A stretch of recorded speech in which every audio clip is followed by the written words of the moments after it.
Welcome to all. SV Union High School and Junior College, Pune, Economics, Standard 12th, presented by Dr.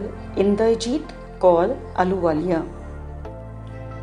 Chapter 2, Utility Analysis, Video 3. The law of diminishing marginal utility. This law was first proposed by Professor Gaussen. It was later discussed in detail by Professor Alfred Marshall in his book Principles of Economics, published in 1890. Statement of the law. According to Professor Alfred Marshall, other things remaining constant, the additional benefit which a person derives from a given increase in his stock of a thing diminishes with every increase in the stock that he already has.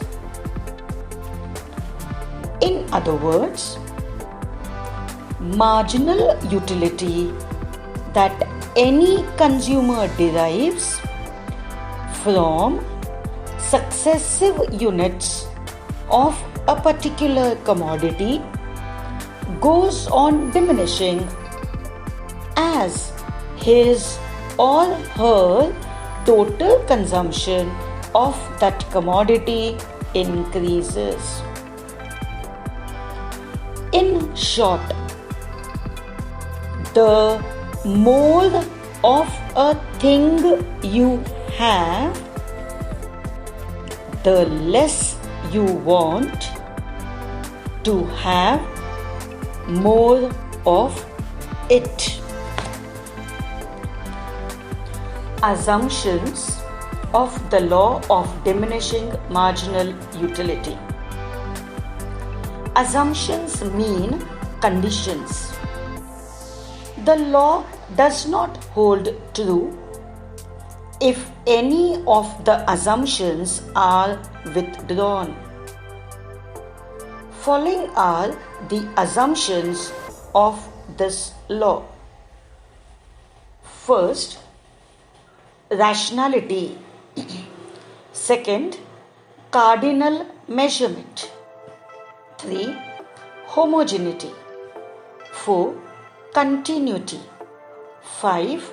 Reasonability. 6. Constancy.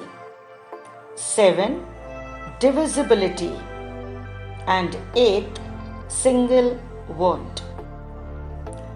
Let us understand each of these assumptions. First, rationality. Consumer is assumed to be rational.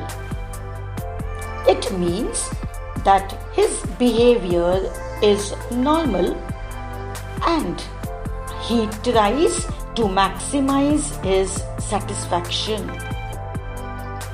Second, cardinal measurement. The law assumes that utility can be cardinally or numerically measured. Hence, mathematical operations are easily possible to know and compare the utility derived from each unit of a commodity. Homogeneity. All units of a commodity consumed are exactly homogeneous or identical in size, shape, color, taste, etc. Fourth, continuity. All units of commodity are consumed in quick succession without any lapse of time. Fifth, reasonability. All the units of a commodity consumed are of a reasonable size. They are neither too big nor too small. Sixth, constancy. All the related factors like incomes, tastes, habits, choices, likes, dislikes of a consumer should remain constant. Marginal utility of money is also assumed to be constant. Seventh, divisibility.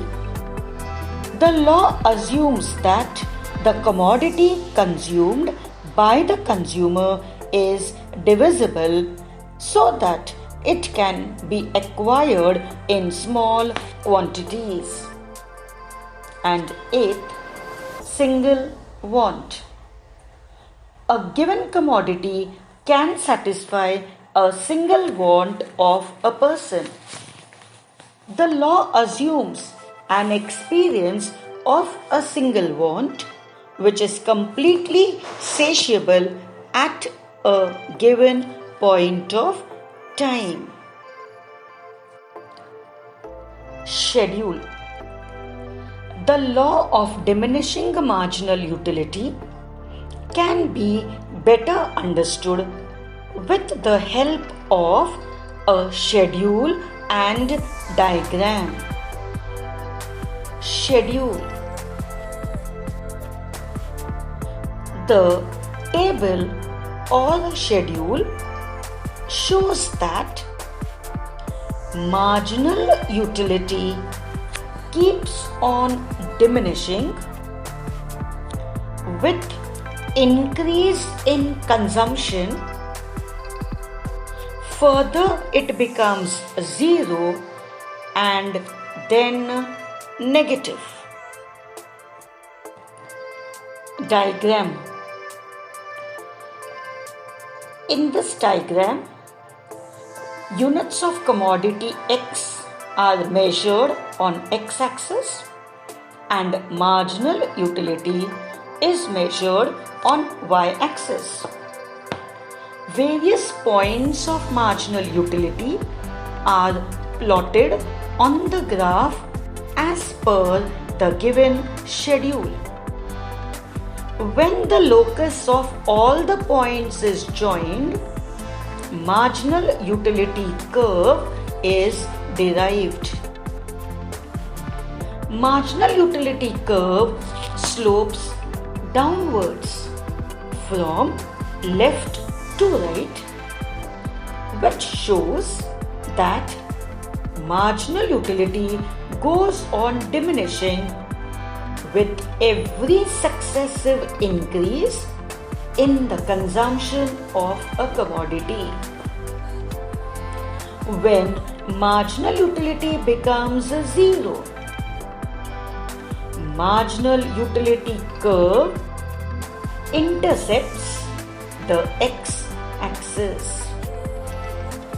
Further consumption of a commodity brings disutility, that is negative utility, which is shown by the shaded portion in the diagram.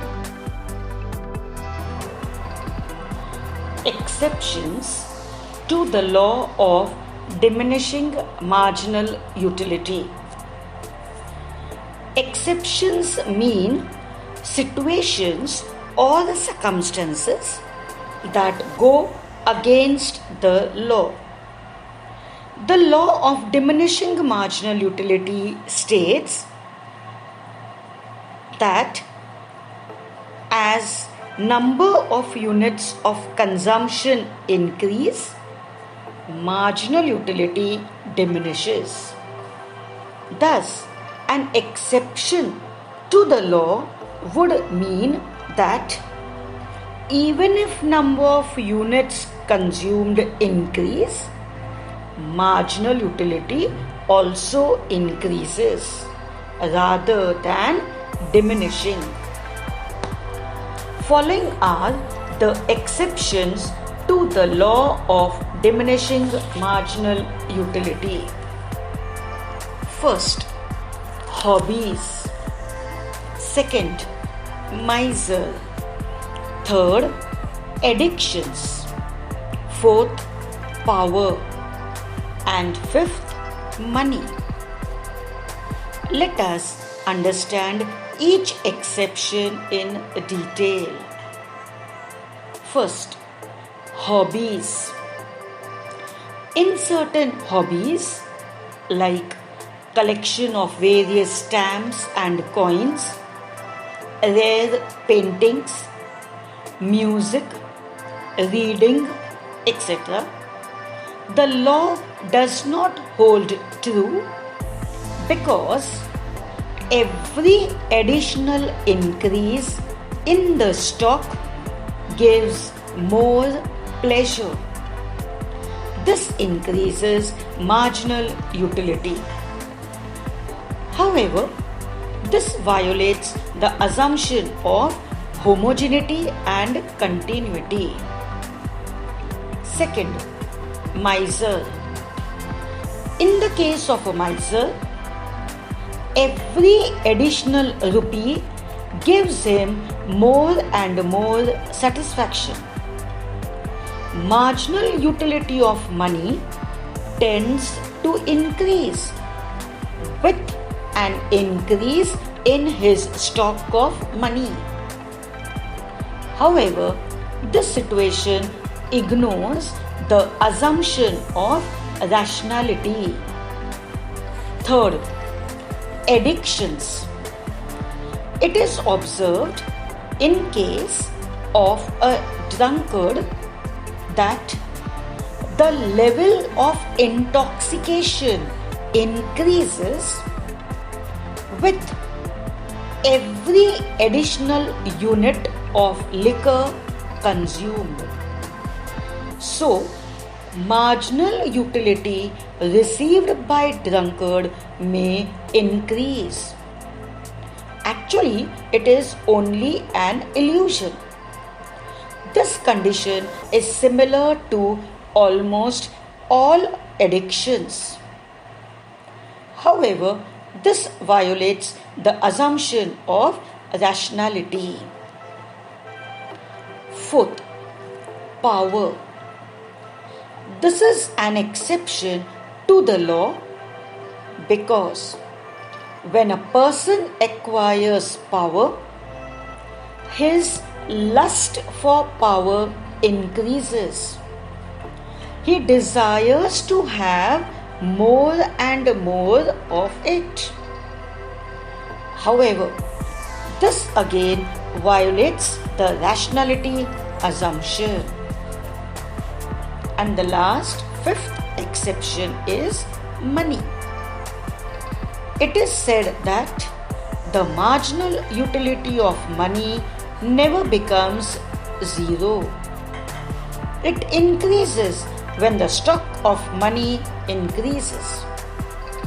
This is because money is a medium of exchange which is used to satisfy various wants.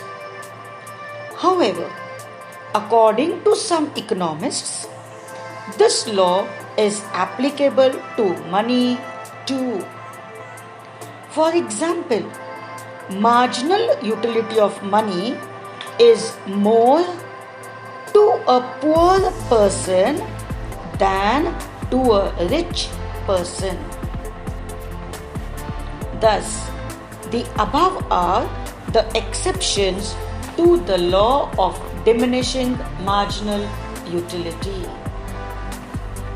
However, these exceptions are only apparent since they violate some or the other assumptions of the law, and hence they are not real exceptions. Thank you.